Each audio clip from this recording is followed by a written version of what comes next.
No primeiro dia de 1895, quando o país ainda comemorava a chegada de um novo ano, nascia em Washington, D.C., o homem que a história registraria como John Edgar Hoover. Seu berço foi uma família de servidores públicos, no coração do distrito de Capitol Hill, epicentro do poder federal dos Estados Unidos. Seu pai, Dickerson Naylor Hoover, dedicava-se ao serviço costeiro e geodésico, instituição científica responsável por mapear as linhas costeiras americanas. Os Hoover, de origem germânica, haviam desembarcado na Pensilvânia ainda no século XVIII, migrando para a capital no início do XIX. Desde os anos 1850, a família servia ao governo federal, iniciando com John Thomas Hoover, avô de John Edgar, que ingressou no serviço costeiro em 1853. Sua mãe, Anne Schilling, descendia dos Itz, clã suíço de maior destaque entre os imigrantes da região. O casamento de Anne com Dickerson por volta de 1880 resultou em 4 filhos entre 1880 e 1895, sendo John Edgar o caçula. Menos de 2 anos antes de seu nascimento, porém, a família enfrentou uma tragédia: a morte de Sadie Marguerite, sua irmã de apenas 3 anos, vítima de difteria. Em 1895, os Estados Unidos completavam pouco mais de um século de existência.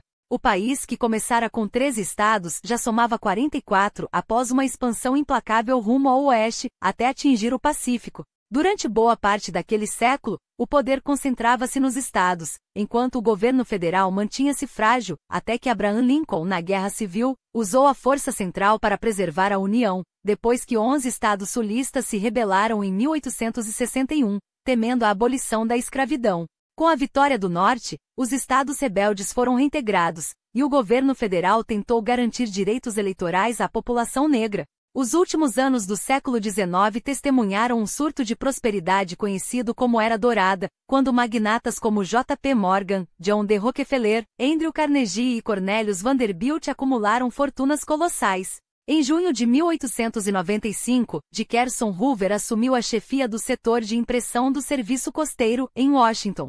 John Edgar desenvolveu um vínculo especialmente forte com a mãe, Anne, cuja ambição pelos filhos era inegável. Aos 6 anos, iniciou seus estudos na escola elementar Brent, onde se destacou como aluno aplicado, inteligente e querido pelos professores. Em outubro de 1905, aos 10 anos, viveu um episódio marcante: a morte de sua tia Mary Sheen, assassinada pelo amante. Embora nunca tenha falado sobre o caso na vida adulta, o crime deixou marcas profundas em sua infância. Pouco depois começou a produzir seu próprio jornal infantil, o Weekly Review, que frequentemente noticiava crimes violentos e assassinatos na vizinhança.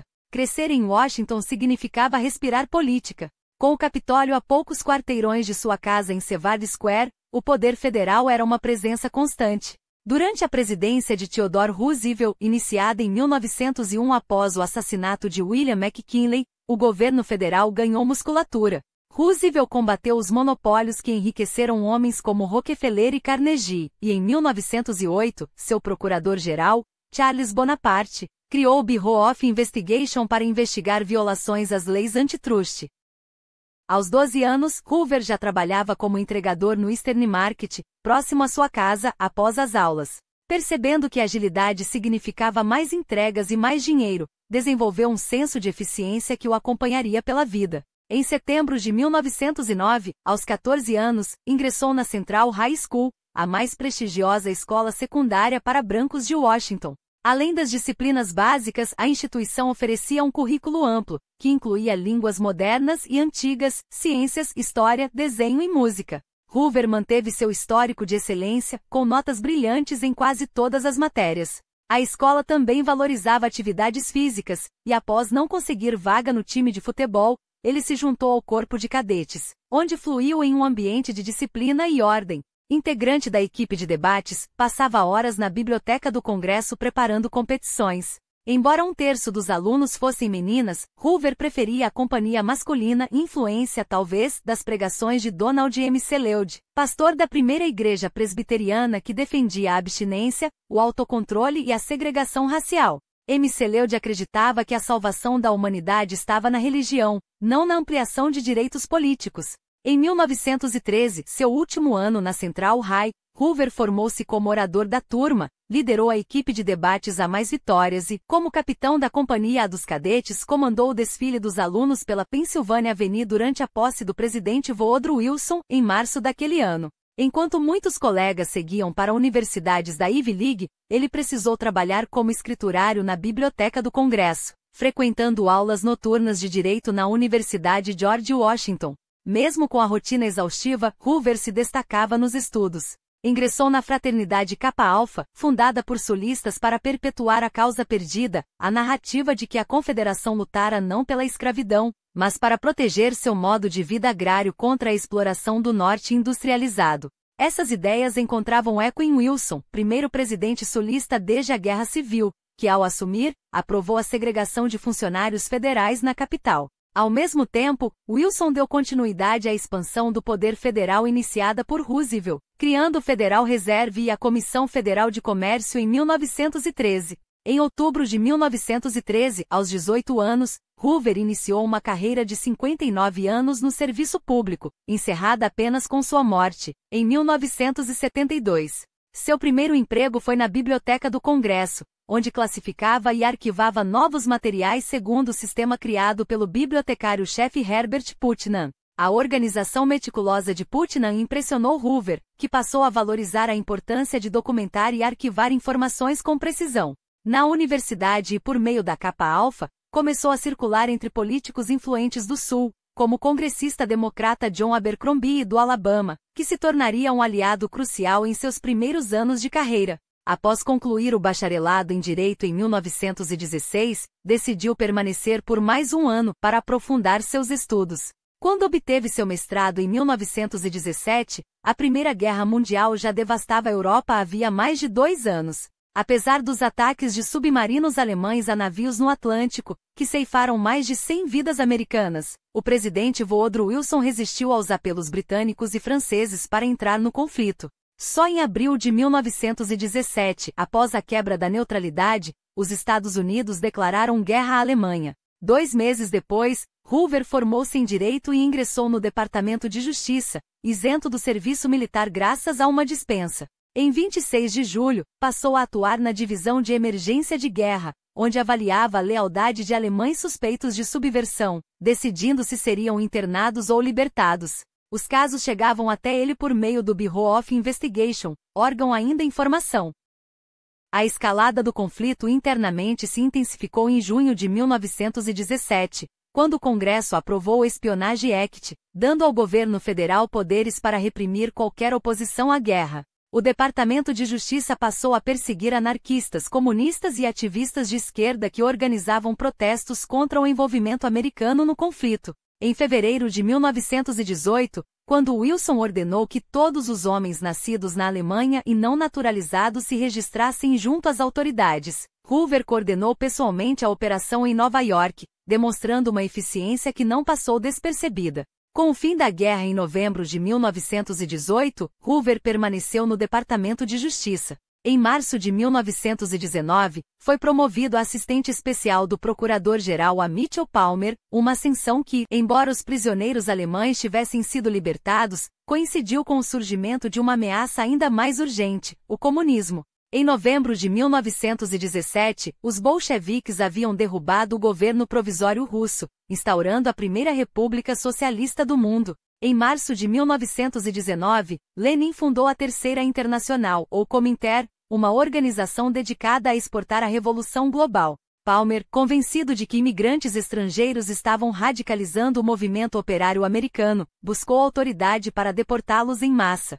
Hoover deveu sua nomeação a Palmer, em grande parte, às suas conexões com John Abercrombie, então solicitador-geral e secretário interino do Trabalho, responsável pelas questões de imigração.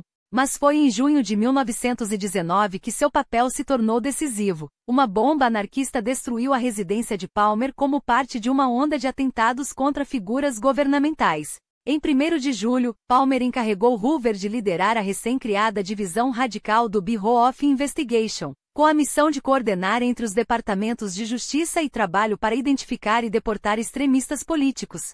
Aplicando a mesma meticulosidade que aprimorara na Biblioteca do Congresso, Hoover estruturou um sistema de arquivamento impecável, reunindo provas contra figuras como Emma Goldman, uma das anarquistas mais influentes do país. Em 18 de outubro, defendeu sua deportação em uma audiência em Nova York. O caso chegou à Suprema Corte, que em 11 de dezembro ratificou a decisão. Em 20 de dezembro, Goldman e seu aliado Alexander Berkman estavam entre os 249 anarquistas embarcados para a Rússia soviética.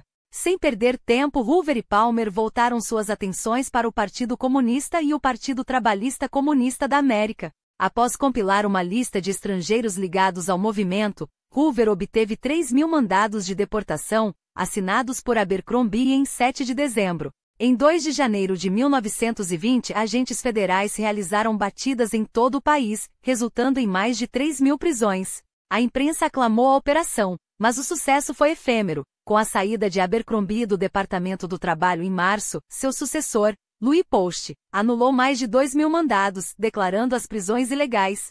Hoover tentou se distanciar do fiasco, rebatizando sua divisão para General Intelligence Division, um nome mais neutro. Porém, em 1921, Palmer revelou ao Senado que o próprio Hoover havia sido o arquiteto das batidas.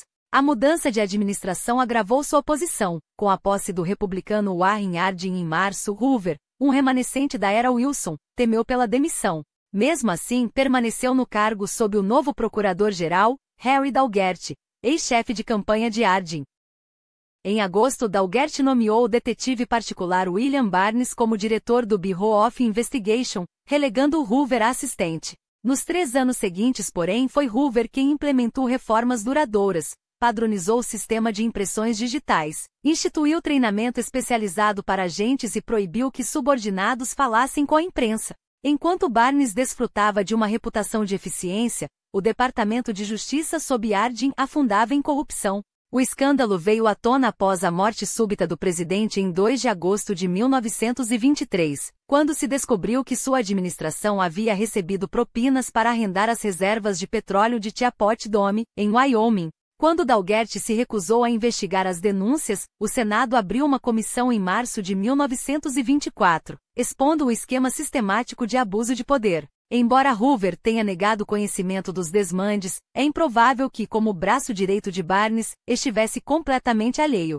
Com a demissão de Daugherty em março e de Barnes em maio, o novo procurador-geral, Arlan Fisk Stone, assumiu o comando e, em 10 de maio, nomeou Hoover diretor interino do Bureau com uma missão clara: saneá-lo. Stone, determinado a transformar a agência em um órgão apolítico e meritocrático, aboliu a General Intelligence Division e vetou a vigilância política. Hoover, por sua vez, demitiu os agentes mais controversos e exigiu que novos recrutas tivessem formação em direito ou contabilidade. Em 10 de dezembro, sua indicação foi confirmada em caráter permanente, e ele acelerou a profissionalização da instituição, contrastando seus agentes com a polícia local, que em sua visão era ineficiente, corrupta e muitas vezes embriagada. Em janeiro de 1920, com a entrada em vigor da Lei Seca após a ratificação da 18ª emenda, o país mergulhou em uma era de contrabando e crime organizado. Enquanto muitos policiais se aliavam a gangsters para burlar a proibição, Hoover foi implacável, expulsou agentes flagrados bebendo e incentivou a troca de informações entre autoridades federais e locais, tudo enquanto expandia o Banco Nacional de Impressões Digitais. Quando Stone foi promovido à Suprema Corte em janeiro de 1925, Hoover escolheu Harold Nathan como assistente, um aliado estratégico que, junto com sua rede de contatos na Faculdade de Direito de George Washington e na Fraternidade Kappa Alpha, ajudaria a consolidar seu poder. Em março de 1928, contratou Clyde Tolson, um funcionário público e graduado em Direito por George Washington, natural do Missouri. Tolson não só se tornaria seu braço direito profissional, como também um companheiro inseparável em sua vida pessoal. Pouco depois, Nathan implementou um sistema de avaliação de desempenho, submetendo os agentes a inspeções semestrais. As exigências de Hoover, horários extras não remunerados e transferências repentinas, faziam com que a maioria dos agentes fosse solteira, sem vínculos familiares. Ele próprio, solteiro e dedicado exclusivamente ao trabalho, mantinha um estilo de vida espartano. Morar em Seawood Square com a mãe viúva, apesar de contar com a presença discreta de sua secretária, Ellen Gandhi. mas eram os jovens subordinados do sexo masculino que ocupavam um lugar muito mais próximo em sua vida pessoal. Sob o pretexto de uma reorganização interna, Hoover deu vazão às suas convicções ultraconservadoras, demitiu as poucas agentes mulheres que restavam e relegou os funcionários afro-americanos a papéis subalternos, motoristas, serventes ou, quando muito, informantes de segunda categoria.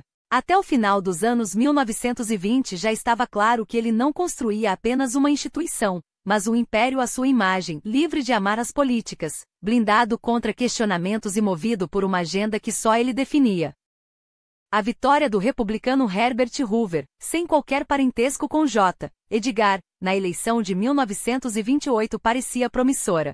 Em março de 1929, o novo presidente discursava sobre a necessidade de o governo federal combater o crime organizado. Na prática, porém, as mãos do Bureau of Investigation permaneceram atadas. O mandato da agência era restrito, e o presidente preferiu evitar polêmicas. A fiscalização da lei seca ficou a cargo do Tesouro, enquanto os estados lidavam sozinhos com as máfias. Mas onde outros viam limites, J. Edgar Hoover enxergava oportunidades.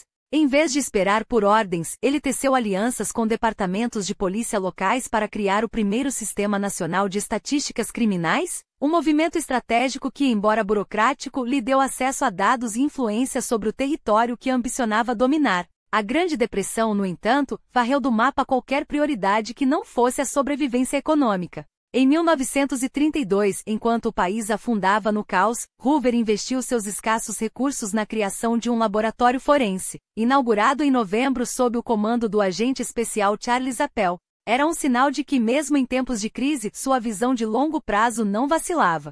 Mas a incapacidade de Herbert Hoover de reerguer a nação selou seu destino. Em novembro daquele ano, o democrata Franklin Delano Roosevelt, primo distante de Theodore Roosevelt, assumiu a presidência com um mandato claro: salvar a América da ruína. Nos primeiros 100 dias do governo Roosevelt, o FBI era pouco mais que uma nota de rodapé. O novo presidente estava ocupado demitindo a depressão, acabando com a proibição e implementando seguros-desemprego. Até que em 17 de junho de 1933, um massacre em Kansas City mudou tudo. 3 gangsters executaram 4 policiais, incluindo um agente do Bureau, na estação de trem da cidade.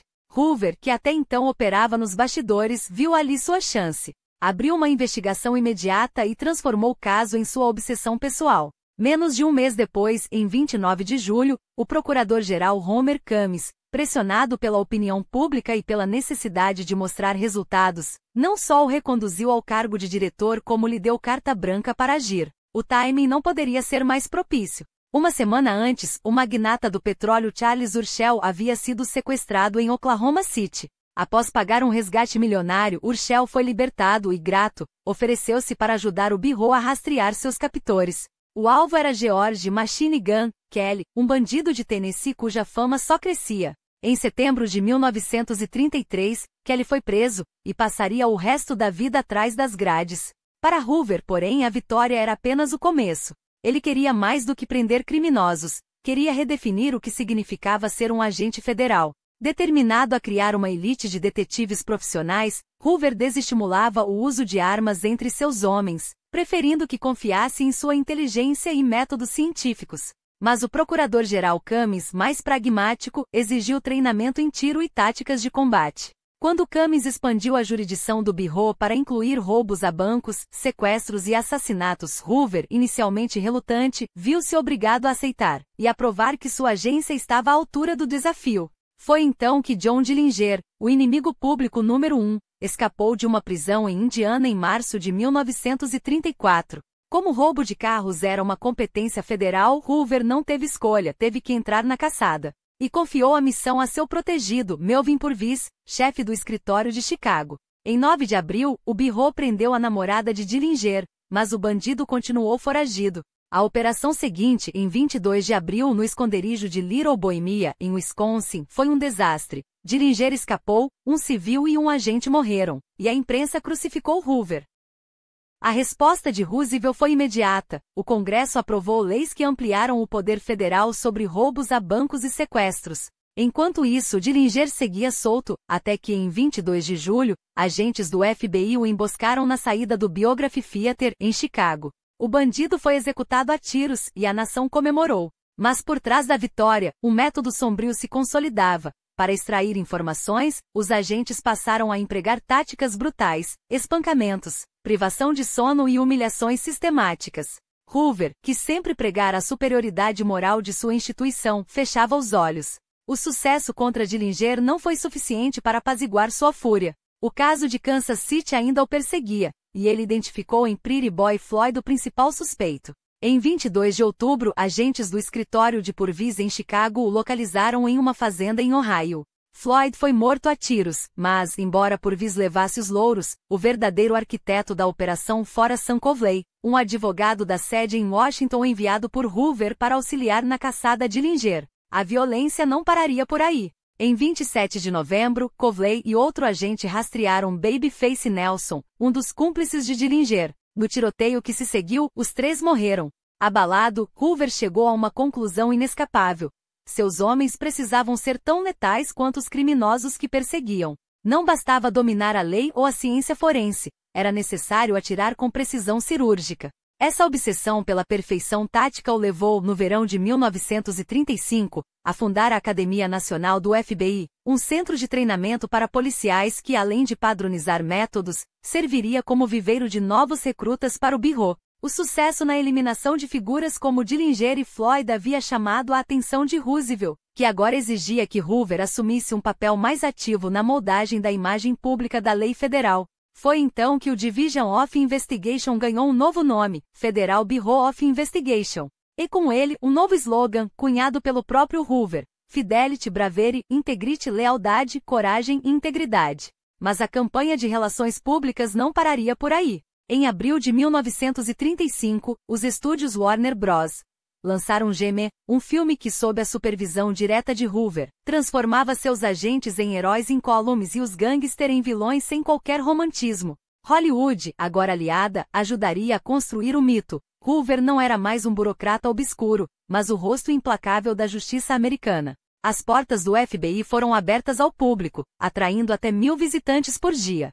Em dezembro de 1935, a Divisão de Registros Criminais foi convertida em uma unidade de relações públicas, e quem melhor para comandá-la do que Clyde Tolson? 5 anos mais jovem que Hoover, Tolson havia sido promovido a diretor assistente em 1930, ao lado de Harold Nathan, e desde então se tornará seu braço direito indiscutível. Enquanto Nathan cuidava das operações, Tolson gerenciava o pessoal, e cada vez mais a vida pessoal de Hoover. Em 1935, os dois já eram inseparáveis, frequentando juntos jantares, viagens e até festas organizadas pelo colunista de fofocas Walter Winchell. A fama, no entanto, trouxe escrutínio. Boatos sobre a natureza de sua relação com Tolson circularam, alimentados por fotos de férias em que apareciam lado a lado, sempre impecavelmente vestidos. Winchell, que os recebia em sua casa, descartava as especulações como invenções maliciosas. Mas a biógrafa Beverly Gage, décadas depois, argumentaria que havia sim, uma intimidade erótica entre eles, uma verdade inconveniente para um homem que, em público, encarnava os valores mais puritanos da América.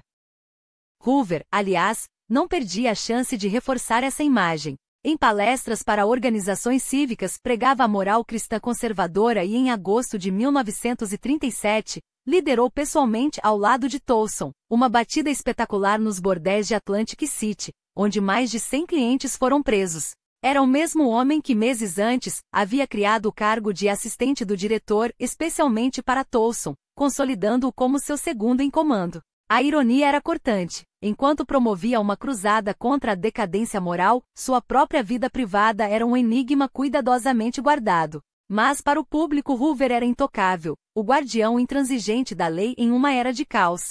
E enquanto Roosevelt finalmente estabilizava a economia, a Grande Depressão havia deixado uma herança perigosa, um solo fértil para ideologias extremas, onde o medo e a desconfiança poderiam ser semeados com facilidade.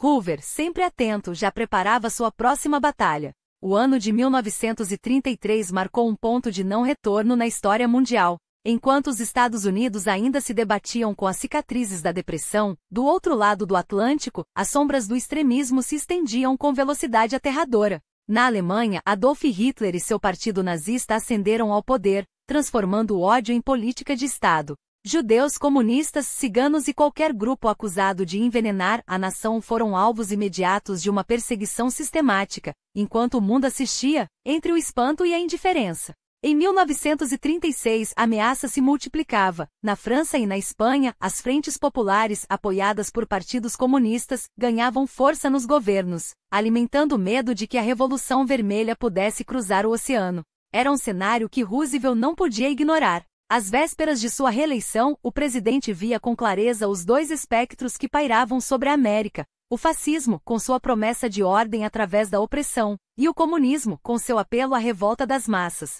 Em busca de um aliado na sombra, voltou-se para o homem que já dominava a arte da vigilância silenciosa, J. Edgar Hoover. O diretor do FBI, sempre um passo à frente, não perdeu tempo. Sugeriu a ressurreição da Divisão de Inteligência Política, a mesma que fora desmantelada em 1924 após os excessos das Palmer Raids, mas desta vez, com um toque de genialidade maquiavélica, tudo deveria ser feito nas sombras. Sem alarde, sem escândalos, sem repetir os erros do passado que haviam manchado a reputação do Bureau. A estratégia era simples: agir como se nada estivesse sendo feito, enquanto tudo era controlado. Hoover não se limitou a teorias. Enquanto investigava os campos de juventude germano-americanos, inspirados nas juventudes hitleristas, seu verdadeiro alvo era outro: o Partido Comunista que, em sua visão, infiltrara-se como um vírus nas entranhas da nação. Greves nas indústrias siderúrgicas, mineração e automobilística não eram, para ele, meras reivindicações trabalhistas, mas sim manobras orquestradas por Moscou. Cada paralisação era uma prova, cada líder sindical, um potencial agente. A paranoia tinha método. Foi então que, em fevereiro de 1938, um caso aparentemente menor explodiu como um sinal de alerta. Gunther Hummri, um imigrante alemão, foi preso em Nova York por roubo de passaportes. Sob interrogatório, confessou algo muito mais sinistro: era um espião nazista. A investigação foi entregue ao FBI, cujos agentes, em uma operação relâmpago, detiveram 18 suspeitos para depoimento. Mas, como em um roteiro de suspense, 14 deles desapareceram antes que o grande júri pudesse agir. Mais um fracasso operacional que, no entanto, não abalou a posição de Hoover. Pelo contrário, armado com dossiês meticulosamente compilados desde 1936, ele apresentou a Roosevelt evidências irrefutáveis. A ameaça fascista e comunista não era teoria, era uma realidade que se infiltrava nos portos, nas fábricas, nos sindicatos. O presidente, pressionado pela urgência dos tempos, não hesitou. Junto ao procurador-geral Homer Cummings, ofereceu a Hoover o que ele sempre desejara: poder, mais recursos, mais autoridade, mais liberdade para caçar os inimigos da América. A ascensão do FBI como a principal agência de contra-espionagem do país foi selada. Mas o preço desse poder veio acompanhado de uma mudança profunda na vida pessoal de Hoover. Em fevereiro de 1938, a morte de sua mãe, Anne, sua âncora emocional, abalou-o como poucos eventos. A casa em Sevard Square, repleta de memórias, foi vendida. Ele se mudou para um bairro mais discreto, a poucos minutos do apartamento de Clyde Tolson, seu inseparável braço direito. Era como se, ao fechar a porta de seu passado, Hoover estivesse se preparando para um futuro em que as linhas entre o público e o privado se tornariam cada vez mais tênues. Enquanto isso, o mundo ardia. Em 1º de setembro de 1939, uma semana após o Pacto de Não Agressão entre Hitler e Stalin, um acordo cínico que dividiria a Europa como um butim, as tropas alemãs invadiam a Polônia. Em questão de dias, Grã-Bretanha e França declaravam guerra. A Segunda Guerra Mundial havia começado e, com ela, a hora de verdade para o FBI. Em 6 de setembro, sob o comando do novo procurador-geral, Frank Murphy, Hoover reativou a Divisão de Inteligência Geral e criou um sistema de fichários com nomes de potenciais subversivos a serem internados em caso de crise. Ele jurava ter aprendido com os erros de 1919, quando as Palmer Raids haviam deixado um rastro de arbitrariedades. Mas para seus críticos, progressistas e liberais que viam em suas ações o germe de um autoritarismo perigoso, o FBI estava se transformando em algo muito próximo da Gestapo, a polícia secreta de Hitler. A tensão chegou ao auge em janeiro de 1940,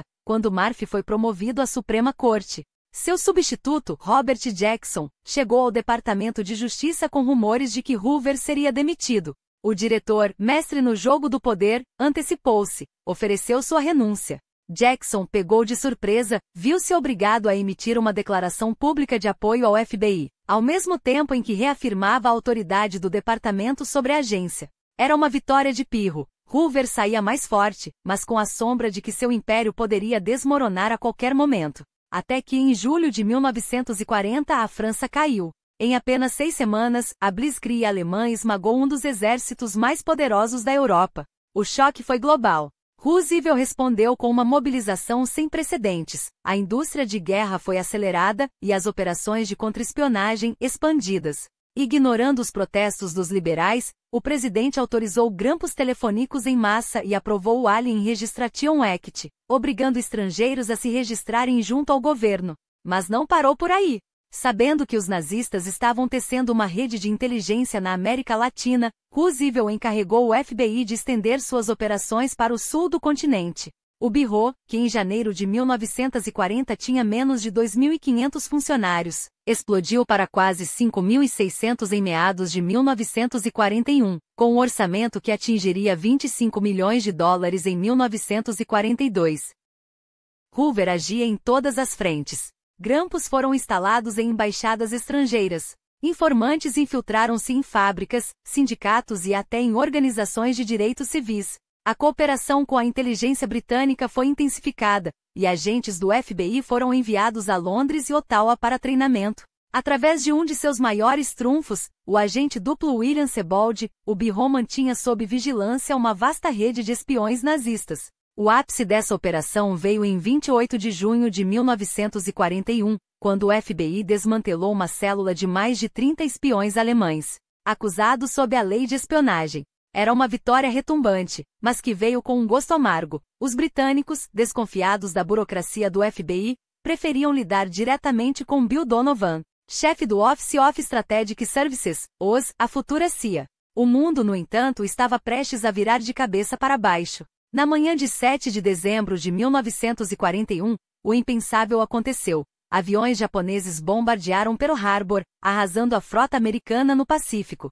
Hoover, que há mais de um ano vinha monitorando cidadãos de origem japonesa no Havaí, recebeu carta branca para agir. No dia seguinte, os Estados Unidos declaravam guerra ao Japão. 3 dias depois, Hitler, em um gesto de solidariedade estratégica, declarava guerra à América. A máquina de segurança nacional entrou em modo de emergência. Milhares de alemães, italianos e japoneses, muitos deles residentes legais, foram presos e enviados a campos de internação espalhados pelo país. Embora o FBI tivesse agido com relativa moderação, o Departamento de Guerra de Roosevelt foi além, propôs a internação em massa de todos os descendentes de japoneses, independentemente de sua cidadania.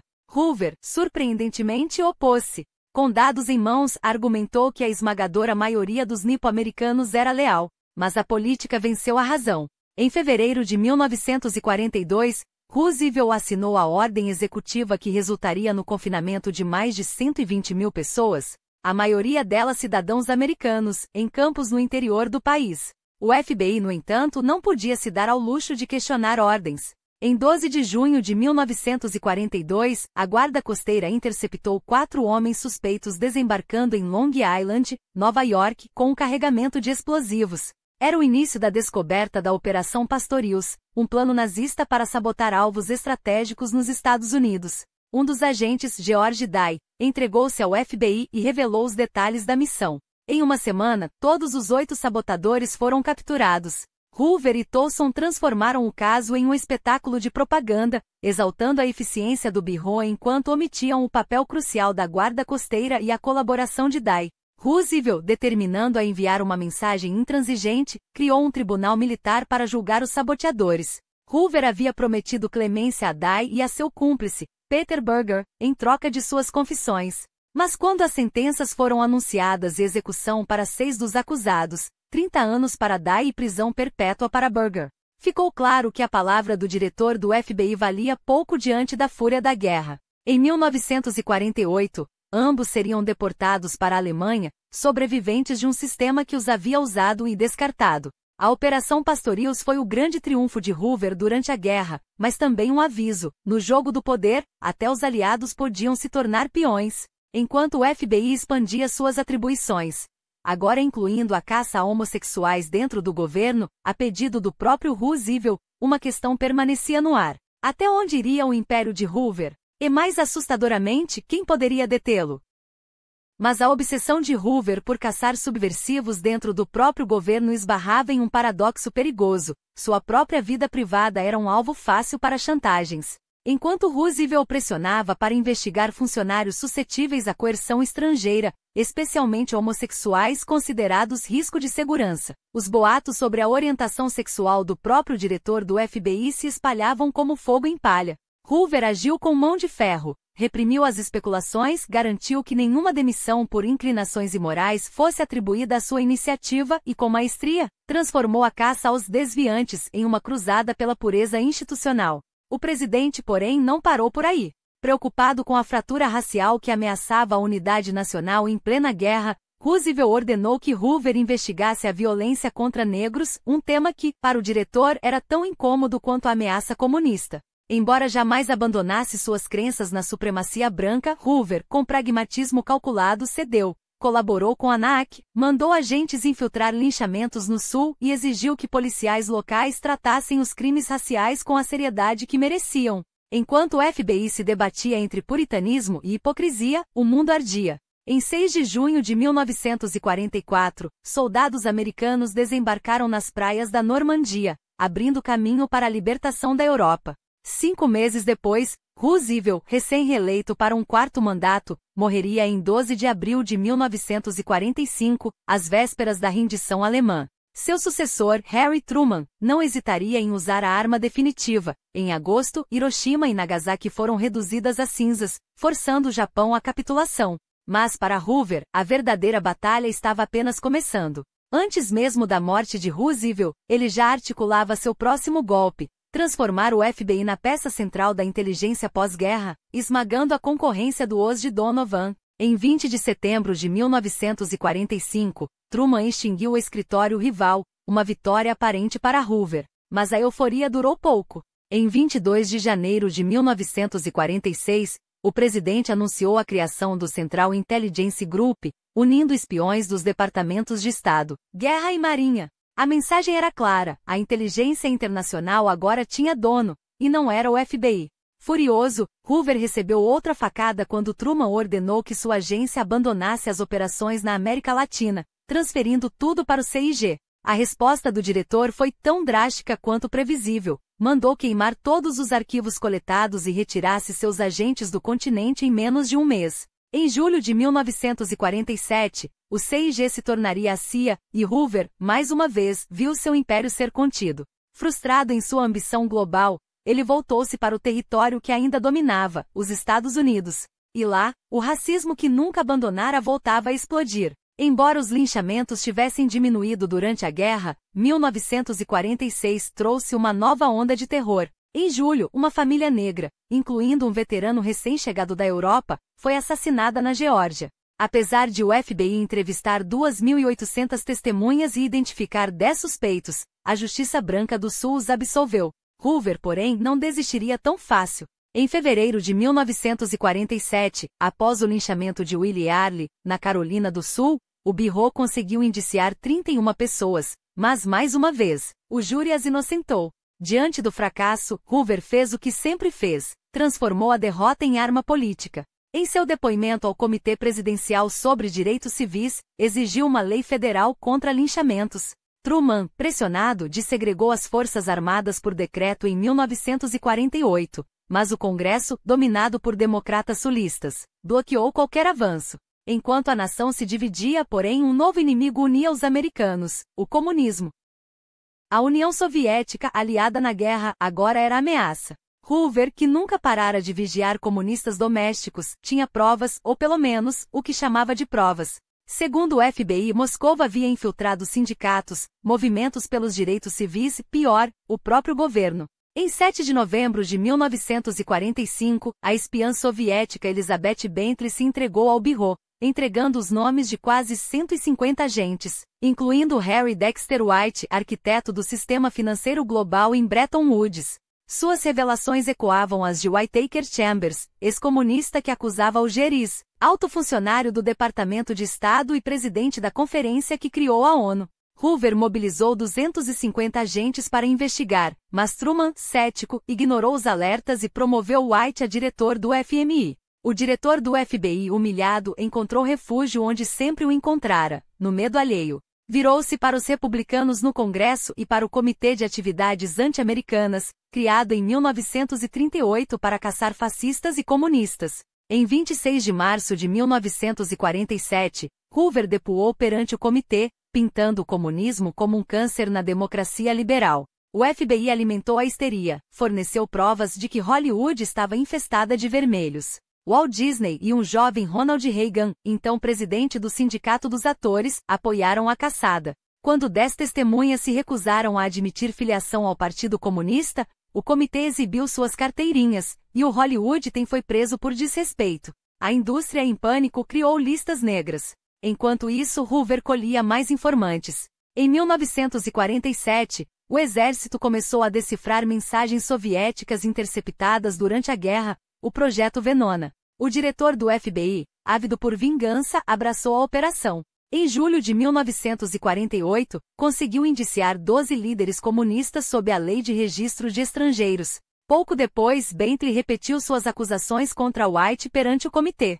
Chambers, por sua vez, arrasou que, furioso, exigiu o direito de se defender. Em 5 de agosto, negou veementemente ser comunista. White, por sua vez, testificou em 13 de agosto, 3 dias antes de morrer de um ataque cardíaco.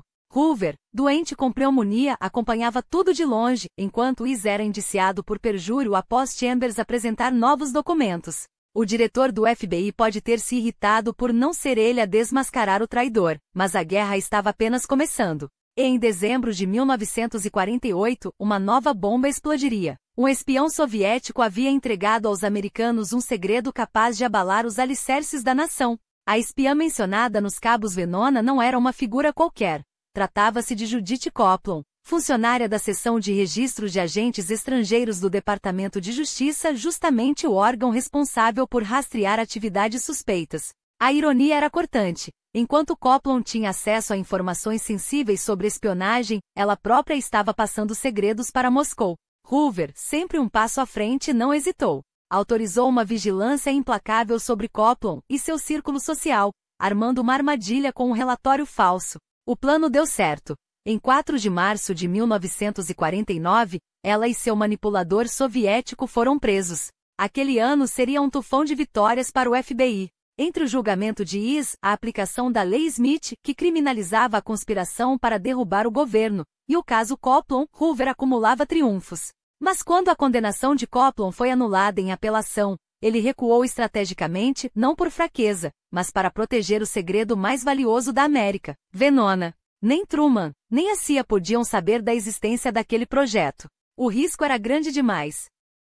Enquanto isso, o mundo tremia. Em 29 de agosto de 1949, a União Soviética detonou sua primeira bomba atômica. Um mês depois, Mao Tse-tung proclamava a vitória comunista na China. Para os americanos eram sinais inegáveis, a Guerra Fria estava sendo perdida. E as interceptações de Venona confirmavam o pior, os soviéticos sabiam tudo sobre o Projeto Manhattan, o programa que deu aos Estados Unidos a bomba atômica. Alguém havia traído a nação em sua hora mais crítica. O primeiro dominó a cair foi Klaus Fuchs, físico alemão que trabalhará em Los Alamos. Preso pela inteligência britânica, ele entregou seu contato nos Estados Unidos, Harry Gold, um químico que servia de ponte entre os cientistas americanos e os espiões soviéticos. Gold, por sua vez, levou o FBI até um casal de Nova York em Julius e Ethel Rosenberg, engenheiros cujos nomes apareciam nos cabos Venona com codinome sinistro, Liberal e Antena. Hoover não perdeu tempo.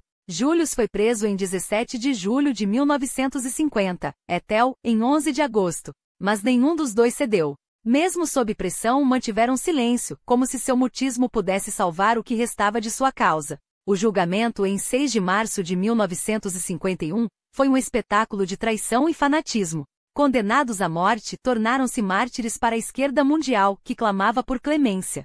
Hoover, porém, sabia, eles nunca falariam. E em 19 de junho de 1953, o casal Rosenberg encontrou seu fim na cadeira elétrica, um aviso sombrio a qualquer outro que ousasse vender segredos americanos. Mas por trás da fachada de justiça, Hoover fervia de frustração.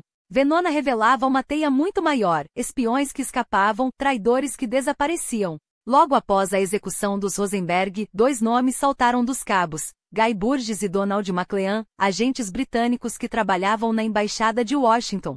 Antes que o FBI pudesse agir, eles sumiram desertando para Moscou em maio de 1951. Pior ainda, Hoover descobriu que Kim Philby, o próprio ligação britânica com o FBI, era um agente duplo. Philby tinha acesso aos decifrados de Venona. Se ele alertou Moscou, dezenas de espiões já estavam a salvo. A traição de Philby foi um golpe brutal. Mesmo depois de ser chamado de volta a Londres, ele manteve sua fachada de inocência até 1962, quando finalmente desertou. Enquanto isso, Hoover lutava em outra frente. Joseph McCarthy, o senador de Wisconsin que transformou a caça aos comunistas em um circo mediatizado. Quando McCarthy afirmou que o FBI tinha provas de espiões soviéticos, Hoover foi obrigado a testificar perante o Senado, mas protegeu seus arquivos a todo custo. Preferia trabalhar com Patrick McCarran, democrata de Nevada, cujo subcomitê de segurança interna agia com precisão cirúrgica, sem o sensacionalismo de McCarthy. Em 1952, a virada política trouxe alívio. Dwight D. Eisenhower, herói da Segunda Guerra, assumiu a presidência como republicano. Hoover permaneceu no cargo e ganhou um aliado ainda mais valioso no vice-presidente, Richard Nixon, que já havia colaborado no caso IS. Com Eisenhower no poder, o FBI e a CIA, agora sob Allen Dulles, irmão do secretário de Estado John Foster Dulles, encontraram um equilíbrio tenso. Mas Hoover não esquecia suas batalhas. Em 1953, ele reabriu o caso contra Harry Dexter White, o ex-funcionário do Tesouro acusado de passar informações a Moscou. A disputa pública com Truman, que sempre defenderá White, terminou com Hoover saindo vitorioso. Com os republicanos dominando o Congresso, McCarthy retoma sua cruzada, mas seu excesso de confiança o levaria à ruína. Quando o senador roubou um agente do FBI para sua equipe e depois atacou o próprio governo Eisenhower, Hoover cortou seu suporte. Na hora decisiva, recusou-se a autenticar uma carta do FBI que McCarthy usava como prova, selando seu destino. Mas enquanto a política americana se agitava, uma decisão judicial abalaria o país de outra forma. Em 1954, a Suprema Corte, sob o chefe de justiça Art Warren, declarou a segregação racial nas escolas inconstitucional. Hoover, apesar de suas convicções pessoais, foi obrigado a fazer cumprir a lei. No Sul, porém, a resistência era feroz. Mesmo com a Lei dos Direitos Civis de 1957, as autoridades locais boicotavam o FBI, deixando Hoover em uma posição incômoda, entre a ordem federal e o ódio racial enraizado.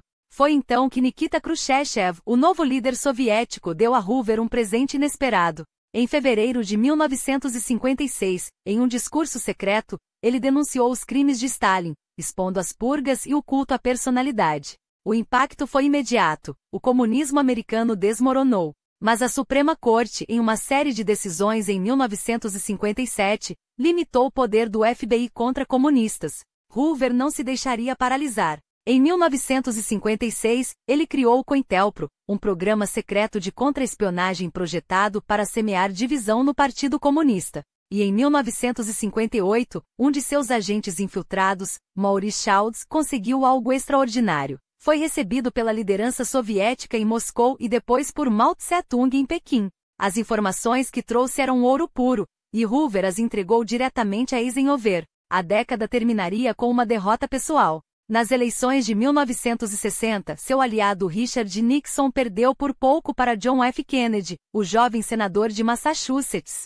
Hoover desprezava Kennedy, não apenas por sua inexperiência, mas por seus casos extraconjugais que o tornavam vulnerável a chantagens. O único consolo era o vice Lyndon B. Johnson, um velho conhecido do Texas que sempre apoiara o FBI. Mas o verdadeiro problema viria com Robert Kennedy, o irmão de 35 anos nomeado procurador-geral. Hoover o considerava arrogante, impulsivo e perigoso, um homem que aparecia no FBI sem aviso, exigindo acesso a tudo. Pior ainda, Bob queria criar uma comissão contra o crime organizado, como se o Bureau não estivesse fazendo seu trabalho. Hoover, que por anos negara a existência da máfia americana, já vinha monitorando secretamente os chefões de Chicago. Depois de uma reunião tensa em abril de 1961, Bob recuou da comissão. Mas em troca, exigiu mais poderes para o FBI. E então veio o desastre da Baía dos Porcos. Em 17 de abril de 1961, a tentativa fracassada da CIA de invadir Cuba. Para Hoover, era a chance perfeita de desacreditar a agência e reafirmar o FBI como a única instituição capaz de proteger a América. A Guerra Fria não dava trégua, e ele não pretendia perder. No dia seguinte, Hoover recebeu uma informação explosiva. A CIA havia buscado a ajuda da máfia. E não era qualquer boato. Bob Kennedy confirmou pessoalmente que o gangster de Chicago Sam Giancana fora abordado pela agência para orquestrar o assassinato de Fidel Castro. A revelação foi um golpe duplo. Não só expunha a hipocrisia dos Kennedy, que pregavam legalidade enquanto negociavam com criminosos, como entregava a Hoover a arma perfeita para chantagear o irmão do presidente. Giancana, sob interrogatório do FBI, revelou detalhes comprometedores e Hoover, mestre na arte da manipulação, guardou tudo sob sigilo. Aqueles documentos não eram apenas provas, eram garantias de poder.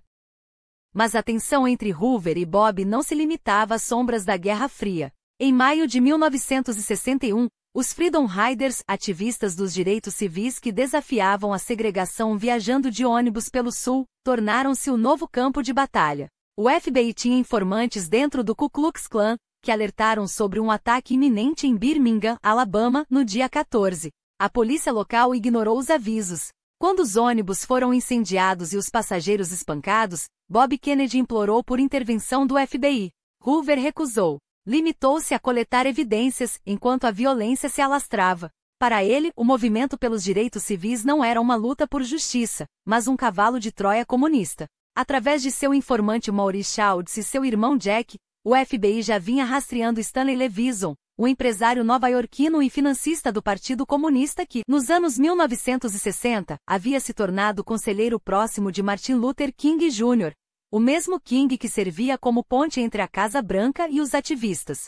Em fevereiro de 1962, Hoover jogou sua carta. Revelou aos Kennedy as ligações de King com Levison, esperando que a administração forçasse o líder negro a se livrar do influenciador vermelho. Mas King, astuto, minimizou o papel de Levison e acusou o FBI de parcialidade, enquanto Hoover, furioso, transferia agentes do norte para o sul, convencido de que o pastor era uma ameaça crescente. A gota d'água veio na primavera de 1963, quando King organizou protestos em Birmingham. As escutas do FBI captaram algo ainda mais alarmante. King planejava uma marcha sobre Washington para pressionar por uma lei federal de direitos civis. Quando Hoover repassou a informação a JFK em 11 de junho, o presidente, temendo perder o controle da narrativa, antecipou-se e anunciou seu próprio projeto de lei abrangente. Mais uma vez, os Kennedy pressionaram King a demitir Levison e outro assessor, Jack Odell, suspeito de ser um quadro secreto do Partido Comunista. King resistiu, e Hoover, que se recusava a expor suas fontes, deixou a dúvida pairar como uma nuvem tóxica. Então veio 28 de agosto de 1963. Diante de 250 mil pessoas, King proclamou seu sonho de uma América igualitária. Para Hoover, aquele discurso não era um marco da democracia, mas uma declaração de guerra. Naquele mesmo dia, ele autorizou a grampeação dos telefones de King, em sua casa, no escritório, em qualquer lugar. A vigilância não era mais sobre comunismo, era pessoal. Enquanto o Sul ardia em violência racial, o país foi abalado por um tiro em Dallas, no dia 22 de novembro. Kennedy estava morto. Lee Harvey Oswald, detido menos de uma hora depois, era o suspeito perfeito para Hoover, um ex-marine com passagens pela URSS e uma esposa russa, mas que, até então, o FBI não considerava uma ameaça ativa. Convenientemente, Oswald era o bode expiatório ideal, um comunista solitário, sem conexões incômodas com a máfia ou a CIA. Mas o destino tinha outros planos. 2 dias depois, enquanto Oswald era transferido sob custódia, Jack Ruby, um dono de boate de Dallas com laços obscuros, o executou a queima-roupa. O assassinato de Oswald arruinou os planos de Hoover de encerrar o caso rapidamente. Pior, alimentou teorias que ameaçavam expor as falhas do FBI. Johnson, pressionado, criou a Comissão Warren, mas Hoover não pretendia perder o controle. Em 9 de dezembro, o FBI entregou um relatório de 400 páginas focado exclusivamente em Oswald, omitindo qualquer menção a pistas inconvenientes, como os contatos do atirador com Cuba ou sua visita à embaixada soviética no México. Quando a comissão criticou a superficialidade das investigações, Hoover inundou os arquivos com milhares de páginas de evidências, enquanto trabalhava nos bastidores para sufocar o boato de que Oswald teria sido um informante do FBI. A despeito das tensões, Johnson precisava de Hoover. Em 8 de maio de 1964, o presidente o isentou da aposentadoria obrigatória aos 70 anos. Quando Hoover depôs perante a Comissão Warren em 14 de junho, sua versão foi clara: Oswald agiu sozinho. O relatório final em dezembro ecoou a narrativa do FBI. Mas Hoover já tinha outros alvos. Enquanto Johnson preparava sua campanha à reeleição, prometendo levar adiante a agenda de direitos civis de Kennedy, o FBI descobriu, através de escutas, que King mantinha casos extraconjugais e participava de orgias. Hoover não hesitou em compartilhar esses detalhes sórdidos com congressistas, ameaçando sabotar a legislação que o próprio Johnson defendia. Só recuou quando a Casa Branca, temendo um escândalo, o advertiu das consequências. Em 2 de julho de 1964, com Bob Kennedy e King presentes, Johnson assinou a Lei dos Direitos Civis. Dias depois, ordenou que Hoover fosse a Mississippi garantir que os estados segregacionistas cumprissem a nova lei. A vitória era simbólica, mas Hoover não se deixaria humilhar. Com a reeleição de Johnson assegurada em novembro, uma vitória esmagadora sobre o ultraconservador Barry Goldwater, e a saída de Bob Kennedy do Departamento de Justiça, o diretor do FBI sentiu que finalmente tinha as mãos livres. Em setembro de 1964, enquanto Kennedy partia para o Senado por Nova York, Hoover reuniu um grupo de agentes e deixou claro: a guerra contra Martin Luther King não havia terminado. Pelo contrário, estava apenas começando. Em novembro de 1964, Hoover não perdeu tempo. Em uma coletiva de imprensa repleta de repórteres, incluindo mulheres, algo incomum para a época, ele lançaria uma acusação devastadora. Sem meias palavras, declarou que Martin Luther King Jr. era o maior mentiroso do país. Uma resposta direta às críticas que o líder dos direitos civis fizera à atuação do FBI no Sul. A declaração chocou os liberais, mas Johnson, sempre pragmático, não hesitou em apoiar seu diretor. É melhor tê-lo dentro da barraca, mijando para fora, do que fora, mijando para dentro, teria dito o presidente a um assessor, selando o destino de King nas mãos de Hoover. O FBI não pararia por aí. No dia 21 de novembro, uma carta anônima chegou às mãos de King. Seu conteúdo era uma mistura de acusações grotescas, adultério, orgias, traições, culminando em uma ameaça velada, quase um ultimato. King, só há uma coisa que você pode fazer. Você sabe o que é. Tem apenas 34 dias. A sugestão era clara: suicídio antes do Natal. Mesmo após um encontro aparentemente cordial com King em 1º de dezembro, onde Hoover jurou apoio público ao movimento dos direitos civis, a campanha suja continuou. E, ironicamente, enquanto a popularidade do diretor beirava os 80%, sua guerra particular contra King permanecia nas sombras. Mas Hoover não se limitava a um único alvo. Em julho de 1964, ele havia lançado o Cointelpro White Hat, uma operação para desmantelar a Ku Klux Klan usando as mesmas táticas que destruíram o Partido Comunista. Informantes do FBI conseguiram evitar alguns ataques, mas falharam em impedir o assassinato de Viola Liuzzo, uma ativista branca que transportava manifestantes de Selma para Montgomery após a marcha de King. O caso foi resolvido em horas, afinal, o atirador estava no carro com Gary Hove, um informante do FBI. Ninguém questionou por que Hove não interveio. Para Hoover e Johnson, era mais uma vitória da lei e da ordem. Enquanto isso, os Estados Unidos afundavam em uma onda de violência. Entre 1963 e 1968, a taxa de homicídios dobrou. Johnson declarou guerra ao crime, mas a Suprema Corte e o próprio presidente limitavam as ferramentas de Hoover, restringindo grampos telefônicos. Pior, surgia a Nova Esquerda, um movimento estudantil que unia direitos civis e oposição à Guerra do Vietnã. Para Hoover eram todos comunistas disfarçados. Em 1967, quando distúrbios raciais abalaram o país, Johnson nomeou uma comissão para investigar as causas. Hoover, em seu depoimento, não titubeou. A culpa era dos comunistas, dos estudantes e dos agitadores negros. Mas quando o relatório final apontou o racismo branco e a desigualdade como raiz dos conflitos, ele ignorou. Para o diretor, a ameaça vermelha ainda estava viva, e agora vestia calças jeans e carregava cartazes contra a guerra. A escalada foi inevitável. Em 1968, com Johnson enfraquecido e a reeleição ameaçada por Bob Kennedy, o país entrou em colapso. Em 4 de abril, um tiro ecoou em Memphis e Martin Luther King caiu. Hoover, ciente de que o FBI seria o primeiro suspeito, tentou se esquivar, mas o procurador-geral Ramsey Clark federalizou a investigação. Em 2 semanas, as digitais de James Arroway foram identificadas na arma do crime. Ainda assim, a caçada ao fugitivo pareceu estagnar, até que em 8 de junho, enquanto o país chorava outro Kennedy, assassinado em Los Angeles por Ciran Ciran, Hoover anunciou triunfante a prisão de Ray em Londres. A glória, claro, foi toda sua, embora a maior parte do trabalho tivesse sido feita pelas autoridades canadenses.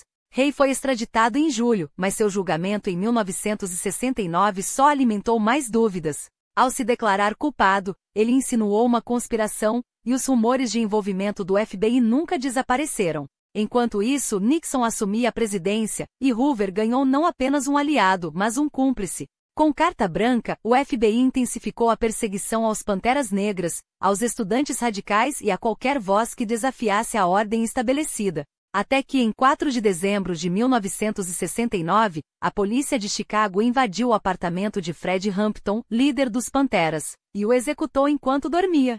Um informante do FBI o havia drogado e entregado o mapa do local. O assassinato radicalizou ainda mais a esquerda, dando origem ao Weather Underground, um grupo disposto a derrubar o governo à força. Mas o império de Hoover começava a ruir. Em 8 de março de 1971, ladrões invadiram uma pequena filial do FBI na Pensilvânia e roubaram documentos que expuseram o coitel ao mundo. As revelações abalaram sua imagem, e até senadores como George M.C. Governor e Ted Kennedy pediram sua cabeça. Nixon, porém, ainda o protegia, até que a desconfiança mútua os afastou. O diretor, outrora intocável, agora via seu legado desmoronar, enquanto o país que jurara proteger se perguntava até onde ele havia ido para preservar a democracia. Mas o verão de 1971 traria um novo abalo ao império que Hoover construíra com mãos de ferro. Quando os Pentagon Papers, documentos ultra-secretos que revelavam as mentiras por trás da guerra do Vietnã,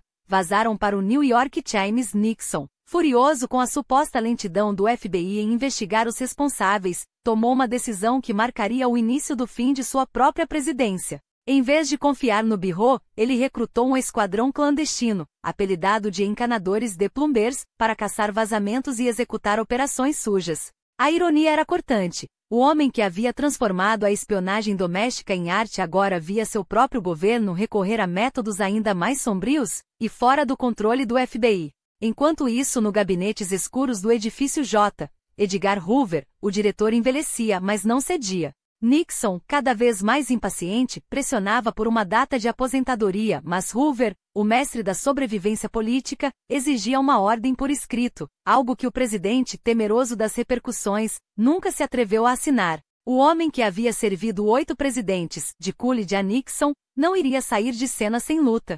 Mesmo com as paredes se fechando, com denúncias de abuso de poder e acusações de que transformará o FBI em seu feudo pessoal, Hoover permanecia inquebrantável. Até que na madrugada de 2 de maio de 1972, a morte o surpreendeu em sua própria casa, aos 77 anos. Nos momentos finais, ele deu uma última ordem à sua leal secretária, Ellen Gandhi, queimar os arquivos mais pessoais. O que aqueles papéis continham, segredos de chantagem, dossiês comprometedores ou simplesmente as sombras de uma vida dedicada ao poder, jamais se saberá. Mas o gesto era revelador. Até o fim, Hoover agiu como sempre fizera, controlando a narrativa, mesmo além da tumba. Seu legado material, por sua vez, foi deixado a Clyde Tolson, seu braço direito e companheiro inseparável por décadas, que assumiu interinamente o comando do FBI. No dia seguinte, o corpo de Hoover foi velado no Capitólio, honra rara para um servidor público não eleito. Nixon, que o chamava de amigo pessoal, discursou com lágrimas nos olhos. Mas por trás da fachada do luto, via uma oportunidade. Com o gigante caído, era hora de domar o Bureau. Em 4 de maio, o presidente nomeou L. Patrick Gray, então subprocurador-geral, como diretor interino. A mensagem era clara. A era Hoover havia terminado e o FBI agora respondia à Casa Branca, uma decisão que mais tarde se revelaria um erro fatal para Nixon, quando Gray se recusaria a enterrar evidências do escândalo Watergate. Hoover foi enterrado no cemitério do Congresso, ao lado dos pais, no mesmo solo de Washington onde havia exercido poder absoluto por quase meio século. O local era simbólico. o coração do império que ele ajudara a moldar, onde as leis eram escritas, os segredos guardados e as carreiras destruídas com um único telefonema. Hoover deixou para trás uma herança de contradições brutais. Por décadas foi aclamado como guardião da lei, o homem que desmantelou a Ku Klux Klan nos anos 1960 e expôs espiões soviéticos nos anos 1950. Progressistas e conservadores, democratas e republicanos, todos em algum momento o elogiaram. Mas essa mesma admiração escondeu uma verdade inconveniente. Seu FBI não era um bastião neutro da justiça, mas uma máquina de perseguição seletiva. Enquanto caçava comunistas e ativistas dos direitos civis com fervor quase religioso, Hoover ignorou, ou até encobriu, crimes que não se alinhavam a seus preconceitos. Os assassinatos de John F. Kennedy e Martin Luther King Jr., investigações superficiais, cheias de buracos. A violência contra negros no Sul, ação tardia, apenas quando a pressão se tornou insustentável. Então, quem foi realmente J. Edgar Hoover? O arquiteto de uma América mais segura, que ergueu o FBI como escudo contra ameaças internas e externas. Ou um tirano burocrático que usou o poder do Estado para silenciar dissidentes, alimentar paranoias e perpetuar sua própria lenda. A história não oferece respostas fáceis, apenas o eco de um homem que, no nome da ordem, reescreveu as regras do jogo. E hoje, enquanto seu nome ainda divide opiniões, uma coisa é certa: o FBI que ele criou nunca mais seria o mesmo. Nem a democracia que jurava proteger.